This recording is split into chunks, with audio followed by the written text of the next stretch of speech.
is met by Ugandans. Surely,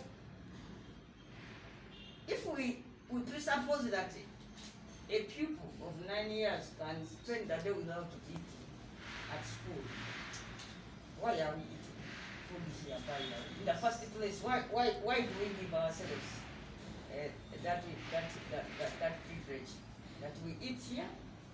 Not only eating here, but that the food is paid before. And the Ugandan is, I take several months without coming here, but somebody is earning the money that he sold me. She sold me lunch.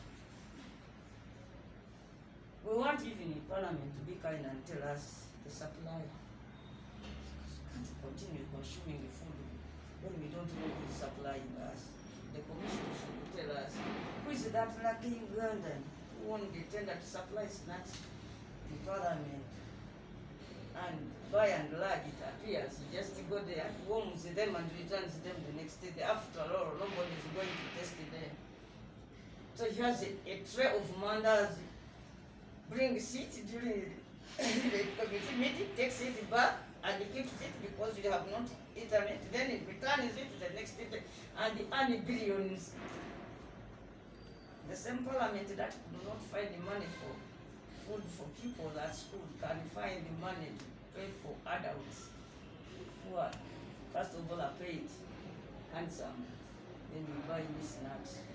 Eventually, I don't eat them because of the poison scare in the country, but the funds have been wasted.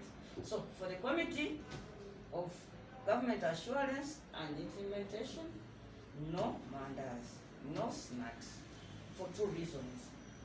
One, it is very expensive, and it has already been experimented out by the peoples that somebody can stay without lunch. Two, government is yet to address the issue of the poison scare and allegations of poisoning the IPs in this country. The former State Minister for Primary Health went up to Aga Khan Hospital claiming that she had been poisoned. That's one person we shall also interface with.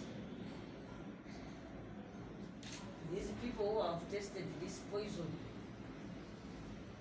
In the social media yesterday, I saw something that has been captured some time ago when Tinye Funza was saying that in Uganda they really poison people. Now, if an army officer says that in Uganda there is a state-sponsored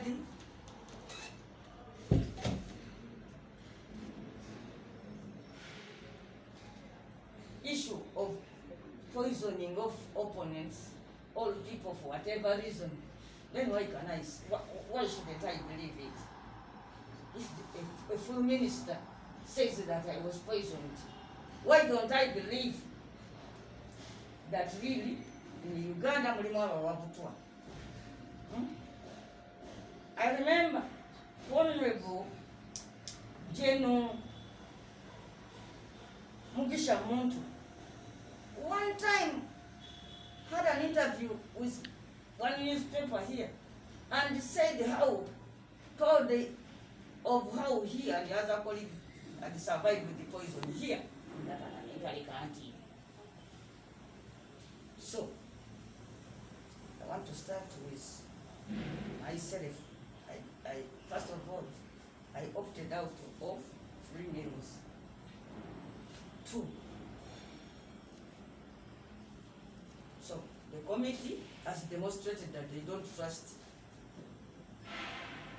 whoever delivers the snacks. They don't eat. So, starting with my own committee, I've requested members and they have approved it that we stop getting that supply. But that remains our money. So, we shall request the speaker to allow that money to be relocated to a more important activity.